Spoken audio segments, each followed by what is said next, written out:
नमस्कार ममता ब्लॉग्स को स्वागत। आसंत आज प्रस्तुत करवा आंब आचार गुड़र ए आचार आम स्टोर कर रखिपर मिनिमम वर्षे रु अधिक समय रही पार। आसतु आज केमिति मु प्रस्तुत कर आंब आचार देखि नबा।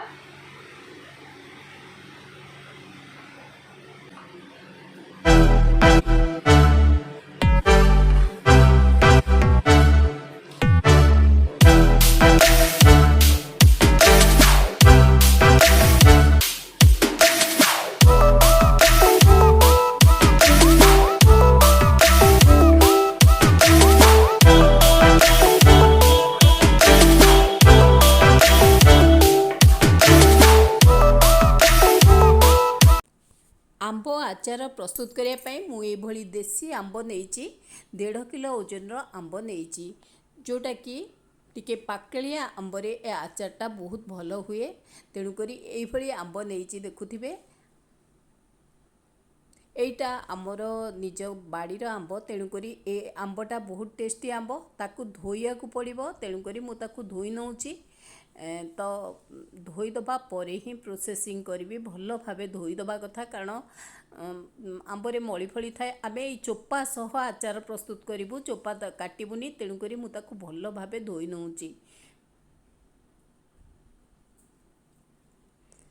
आंब आचार विभिन्न प्रकार अच्छी किंतु ये जो आंब आचार आम प्रस्तुत करवा एमती आम वर्षे आपको ठीक रखिपर आउ तार टेस्ट आहरी बढ़ीज वर्षक पर कहीं ये पूरा माने मसला रे मिसीज जेते दिन रते दिन आर टेस्ट बड़ माने अधिक हो आउ बहुत दिन रहिबो स्टोर करके आम एयरटाइट कंटेनर रे आचार को रखिया को पड़िबो। आउ पानी हाथ आम जमा व्यवहार करवानी आचार कर सारा पर वान्स पानी हाथ पानी बाजिले यहाँ फिंपी हो आर टेस्ट भी नष्ट हो। एबे देखंतु मु से सब आंब को रखी नहीं एबे आकु पोछि देबी आग जेमती कि टिके भी पानी आधे नथिबो। तापरे आमे प्रोसेसिंग करवा सेति लगी मु प्रत्येक आंब को पोछि नउची भल भाबे।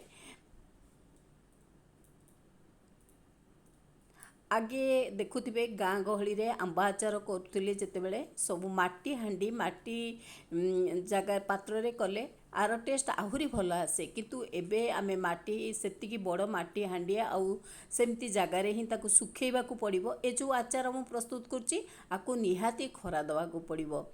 खरा आमको पूरा सुखा करिया को पड़िबो किंबा टिके टिके सुखा थिबो आमे आधेरे प्रस्तुत करि परिबा। किंतु खरा 2-3टा खरा न देई आकू प्रस्तुत करि होबनी कारण आकू स्टोर करके आमे रखिबा बहुत दिन रखिबा। तेणु करी आकू खरा दबा द्वारा एटा बहुत दिन रही थाए। सेतलागी मु आकू पोछि दउची सबु आंब पोछि देला परे ही मु आकू काटिकी आर आचार प्रस्तुत करी। मने रखिबे ए जो आंब आचार प्रस्तुत करेंगे जोटा कि स्टोर कर बेसी दिन रखापी यहाँ टी पाकलिया आंब बा टाकुआ हो जाइथिबो। टाकुआ हो गले ए आंबर आचारटा बहुत टेस्ट आसे।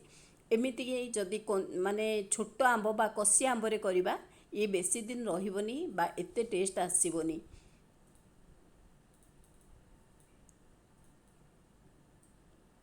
मु ये आंब आचार मो माँ को शिखी कि देखिकी मु शिखी कारण माँ प्रस्तुत करती आते टिके अधिक परिमाण रे बहुत विभिन्न प्रकार आचार प्रस्तुत हुए। जहाँ किसी आइडिया थिला निज आइडिया आउ शिखिकी किछिटा करुची।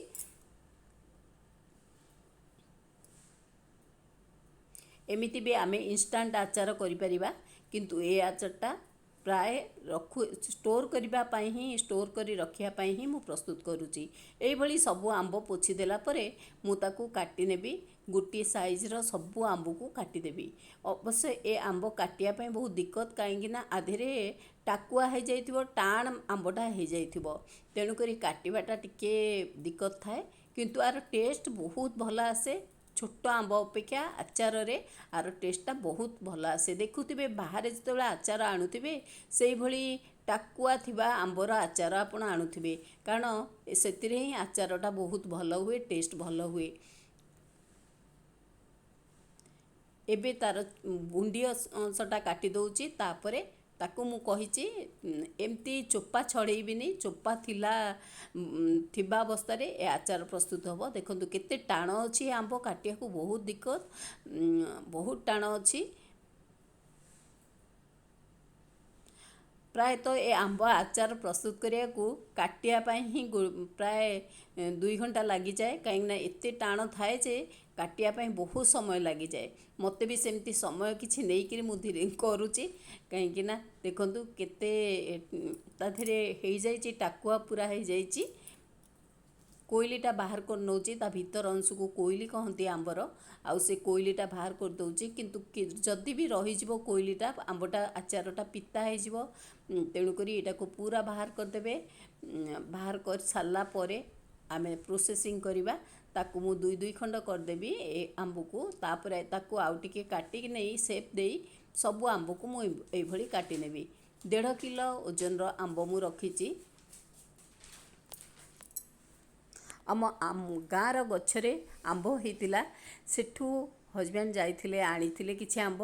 ମୁଁ ତାକୁ ରଖିଥିଲି ଆଚାର କରିବା ପାଇଁ। ମୋତେ କହିଥିଲେ, ମୁଁ ଯେହେତୁ ଆଚାର କରେ ଖଟା କରେ, ଆଚାର କରିବାକୁ କହିଥିଲେ, ଯାହାକି ଗୁଡ଼ ଆଚାର। ସେଇ ଗୁଡ଼ ଆଚାର ପ୍ରସ୍ତୁତ କରିବା ପାଇଁ ମୁଁ ତାକୁ ଏଇଭଳି କାଟି ନେଉଛି।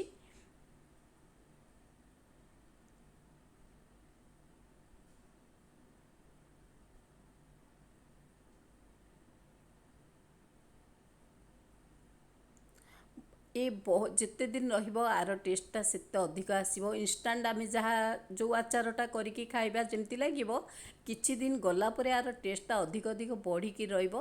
ଆଉ ଚାହିଁଲେ ଖରା ଦେଇପାରିବେ, ଖରା ନଦେଲେ ବି ଏୟାରଟାଇଟ୍ କଣ୍ଟେନରରେ ଆକୁ ଷ୍ଟୋର୍ କରିକି ରଖିଦେଲେ ଏଇଟା ରହିବ।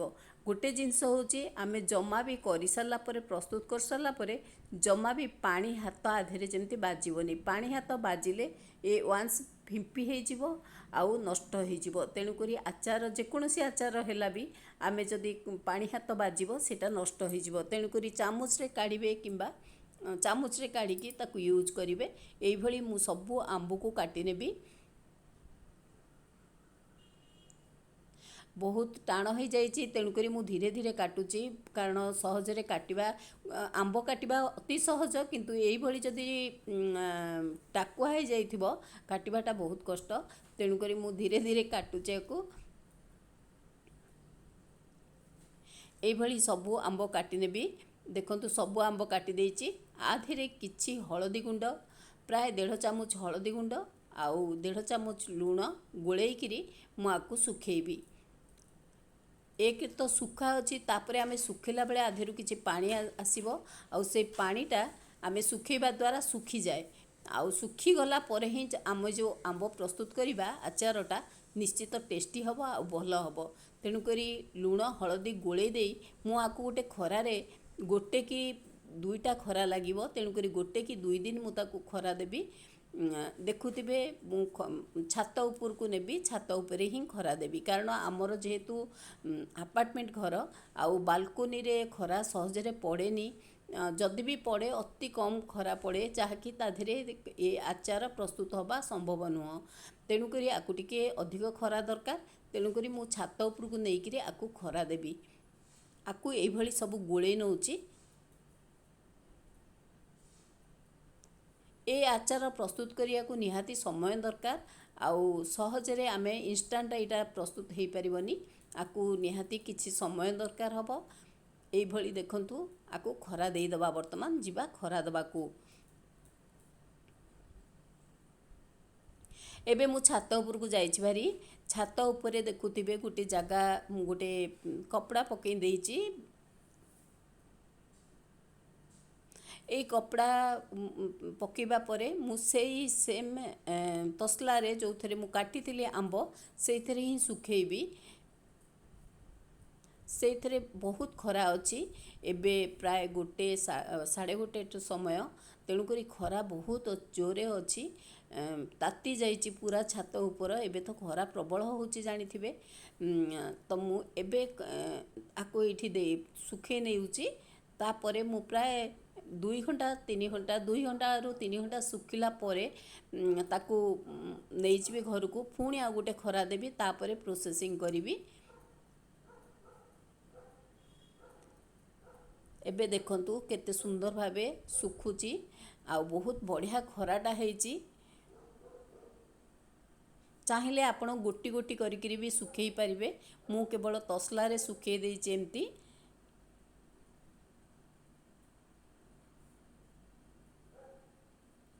এইଭଳି ଶୁଖେଇ ନେଇଛି। ତାପରେ ଦେଖନ୍ତୁ ମୁଁ ଶୁଖେଇ ଦେଇଛି, ଦୁଇଟି ଖରା ପରେ ମୁଁ ତାକୁ ନେଇ ଆସିଛି ଘରକୁ। ଏବେ ମସଲା ପ୍ରସ୍ତୁତ କରିବା। ମସଲାରେ ମୁଁ ନେଇଛି ଜିରା, ଧନିଆ, ସୋରିଷ, ଚାହିଁଲେ ହଳଦିଆ ସୋରିଷ ନେଇପାରିବେ, ମୁଁ କଳା ସୋରିଷ ନେଇଛି। ଶୁଖିଲା ଲଙ୍କା କିଛି ନେଇଛି, ମେଥି ବି ବ୍ୟବହାର କରିପାରିବେ। ମୁଁ କିନ୍ତୁ ମେଥି, କଳା ଜିରା ଏସବୁ ଜିନିଷ ପଡ଼ିଲେ ଆଚାରଟା ବହୁତ ବଢ଼ିଆ ହୁଏ। ମୁଁ ଜିରା ଆଉ ପାନମଧୁରୀ ତାପରେ ସୋରିଷ କିଛି ଭାଜିଦେବି। ଏବେ ଜିରା ଆଉ ପାନମଧୁରୀ, ଶୁଖିଲା ଲଙ୍କା ଭାଜି ଦେଉଛି। ତାକୁ ଅତି କମ୍ ସମୟ ଭାଜିବେ, ପୁରା ଆମେ ଯେମିତି ଅଧିକ ସମୟ ଭାଜିବେନି କେବେ। ଜଷ୍ଟ ଟିକେ ହାତରେ ତାତିଲା ଭଳିଆ ହେଇଥିବ କାଢ଼ିଦେବା। କାରଣ ଏମିତି ହିଁ ଆଚାର ପ୍ରସ୍ତୁତ ହୁଏ। ଦେଖନ୍ତୁ ମୁଁ ହାତରେ ଦେଖୁଛି ଟିକେ ଗରମ ହେଇଗଲାଣି, ମୁଁ ଆକୁ କାଢ଼ି ନେବି। ତାପରେ ସୋରିଷଟା ଭାଜିଦେବି। ସୋରିଷ ହିଁ ମେନ୍ ବେସ୍, ଆକୁ ଦେବା ଦ୍ୱାରା ଟେଷ୍ଟ ଭଲ ଆସେ ଏ ଆଚାରର। ତେଣୁକରି ସୋରିଷଟା ଦେବା, ଆକୁ ସବୁ କାଢ଼ିଦେବା। ଏବେ କରେଇରେ ସୋରିଷ ମୁଁ ଦେଇଦେଇଛି, ଯେତିକି ନେଇଛି ଜିରା ଆଉ ପାନମଧୁରୀ ସେତିକି କ୍ୱାଣ୍ଟିଟିର ସୋରିଷ ନେଇଛି। ପ୍ରାୟ ସବୁ ମୁଁ ପ୍ରାୟ 50 ଗ୍ରାମ ପାଖାପାଖି ନେଇଛି ସବୁ। ଆଉ ତାକୁ ସବୁ ଭାଜି ଦେଉଛି ଭଲ ଭାବେ। ଦେଖ ଭଲ ଭାବେ ମାନେ ଆମେ ଜଷ୍ଟ ତାକୁ ଗରମ କରିବା, ବେଶୀ ଭାଜିବାନି। ଆଉ ଜଷ୍ଟ ଆମ ହାତକୁ ଉଷୁମ ଲାଗିଲା ଭଳିଆ ଭାଜି ତାକୁ କାଢ଼ିଦେବା। ଏବେ ଟିକେ ଜୁଆଣି ନେଇଛି, ଜୁଆଣି ଭାଜି ଦେଉଛି। ସେମିତି ଜଷ୍ଟ ଟିକେ ଉଷୁମ କରି ଆକୁ କାଢ଼ି ନେବା ଜୁଆଣିକି। ଏବେ ଟିକେ ଉଷୁମ କରି ମୁଁ କାଢ଼ି ନେଇଛି। ଏବେ ସବୁ ମସଲାକୁ ମୁଁ ଗ୍ରାଇଣ୍ଡିଙ୍ଗ କରିଦେଉଛି। ଦେଖନ୍ତୁ କେତେ ସୁନ୍ଦର ଭାବରେ ଆମର ପେଶି ହେଇଯାଇଛି। ଏଇଟା ମସଲାଟି ପ୍ରସ୍ତୁତ ହେଇଯାଇଛି, ଆଚାର ପାଇଁ ପ୍ରସ୍ତୁତ ହେଇଯାଇଛି। ଏବେ କରେଇରେ ମୁଁ ଗୁଡ଼ ଦେଇକିରି ପ୍ରସ୍ତୁତ କରିବି। ଗୋଟିଏ ସ୍ପେଶାଲିଟି ହେଲା, ଏ ଯେଉଁ ଆଚାର ପ୍ରସ୍ତୁତ କରୁଛି ଆ ଦେହରେ କୌଣସି ତେଲ ବ୍ୟବହାର କରୁନି, ଖାଲି ଗୁଡ଼ ଆଉ ମସଲାରେ ପ୍ରସ୍ତୁତ କରିବା। ଏବେ ଗୁଡ଼ ଦେଉଛି, ଯେତିକି କ୍ୱାଣ୍ଟିଟିର ଆମ୍ବ ନେଇଥିବେ ତାର ଅଧା ଗୁଡ଼ ଦେବେ। ମୁଁ ତାର ଅଧା ଗୁଡ଼ ନେଉଛି, ପ୍ରାୟ 500ରୁ ଅଧିକ 600 ଗ୍ରାମ ଗୁଡ଼ ମୁଁ ନେଇଛି। ଆଉ ତାକୁ ସବୁ ଦେଇକିରି ଗୁଡ଼ଟା ଟିକେ ମେଲ୍ଟ ହେବାକୁ ଦେବା।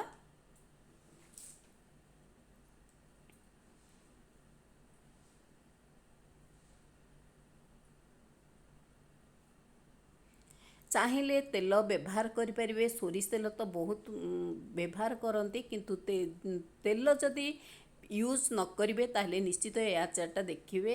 ଆଉ ବିନା ତେଲରେ ଏଇଟା ବହୁତ ଟେଷ୍ଟି ହୁଏ, ଆଉ ବହୁତ ଦିନ ବି ରହିବ। କିଛି ତେଲ ବ୍ୟବହାର କରିବାକୁ ପଡ଼ିବନି, ନା ସୋରିଷ ତେଲ ଆମେ ଦେଉଛେ ନା କିଛି ଦେଉଛେ। ଆମେ ଖାଲି ଏଇ ଗୁଡ଼ ଆଉ ମସଲାରେ ହିଁ ଏଇ ଆଚାରଟି ପ୍ରସ୍ତୁତ କରୁଛେ। ବର୍ତ୍ତମାନ ଗୁଡ଼ଟା ଟିକେ ମେଲ୍ଟ ହେବାକୁ ଦେବା, ଯେମିତିକି ମିଶିଯିବ।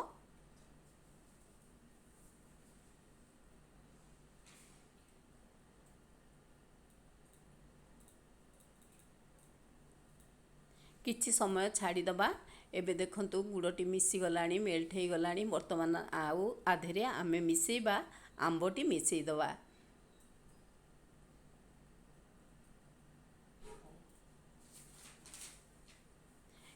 ଏବେ ଆମ୍ବ ଯେଉଁ ଶୁଖିଥିଲା ଆମ୍ବକୁ ମୁଁ ଗୋଟେ ପ୍ଲେଟ୍ରେ ନେଇ ଆସିଛି। ଦେଖୁଥିବେ ମୁଁ ତାକୁ ଦେଇ ଦେଉଛି ସବୁ ଆମ୍ବକୁ ଏଇ ଗୁଡ଼ରେ ଭଲ ଭାବେ ମିଶେଇ ଦେବା।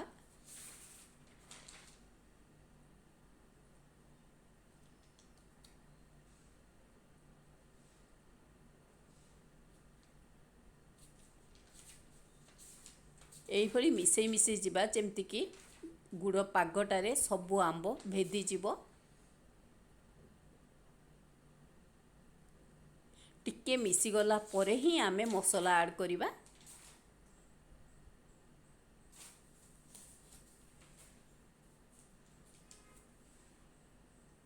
এইଭଳି ମୁଁ ଭାଜି ନେଉଛି ଗୁଡ଼ରେ ଆଉ ସେ ଆମ୍ବକୁ।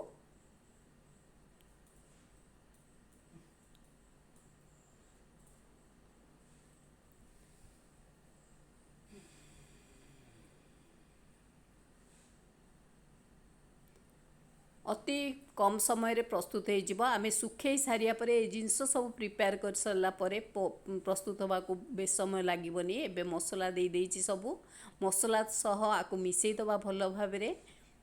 ଯେହେତୁ ସୋରିଷ ଆମେ ଦେଇଛେ ସେଥିଲାଗି ଆମେ ତାକୁ ଆଉ ବେଶୀ ସମୟ ଭାଜିବାନି, ଅତି ଅଳ୍ପ ସମୟ ଭାଜିକି ଆକୁ ହେଇଯିବ, ଆମର ପ୍ରସ୍ତୁତ ହେଇଯିବ। ଆ ଦେହରେ କିଛି ଲୁଣ ଦେବା, କିଛି ହଳଦୀ ଗୁଣ୍ଡ, ଟିକେ ରେଡ୍ ଚିଲି ପାଉଡ଼ର ଦେବା।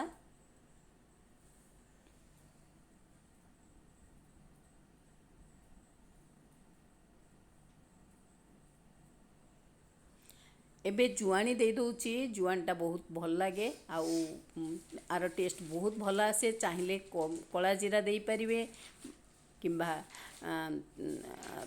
ମେଥି ଦେଇପାରିବେ।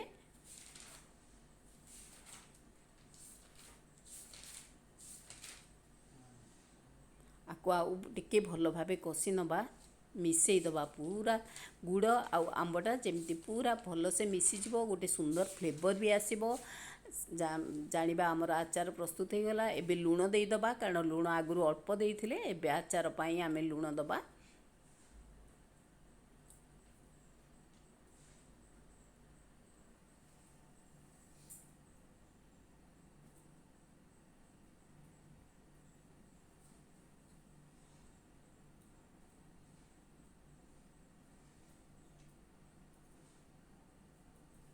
କିଛି ହଳଦୀ ଗୁଣ୍ଡ ବି ଦେବା।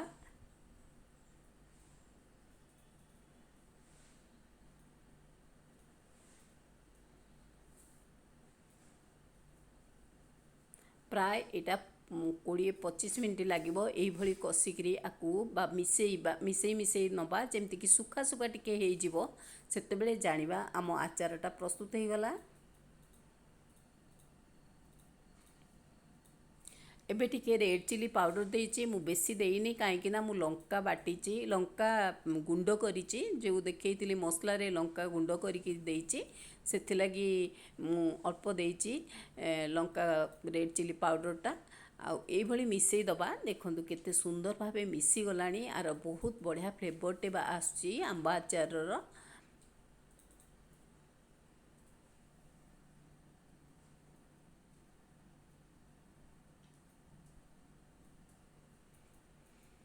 এইଭଳି ଆଚାର ପ୍ରସ୍ତୁତ କରି ରଖିପାରିବା, ଆମେ ଷ୍ଟୋର କରି ଖାଇପାରିବା, ଯାହାକି ବେଶୀ ଦିନ ଯେତେ ଦିନ ରହିବ ଆର ଟେଷ୍ଟ ସେତେ ଭଲ ଆସିବ। ଗୋଟେ ଜିନିଷ ତାକୁ ଆମେ ଏୟାରଟାଇଟ୍ କଣ୍ଟେନରରେ ରଖିବାର ଅଛି। ଏମିତି ଖାଲିରେ ରଖିଲେ ଏଇଟା ବେଶୀ ଭଲ ରହିବନି ବା ନଷ୍ଟ ହୋଇଯିବାର ଚାନ୍ସ ଅଛି। ଆଉ ପାଣି ହାତ ଜମା ବି ବ୍ୟବହାର କରିବେନି। ଦେଖନ୍ତୁ କେତେ ସୁନ୍ଦର ଭାବେ ପ୍ରସ୍ତୁତ ହେଇଯାଉଛି ଆମର ଆମ୍ବ ଆଚାରଟି।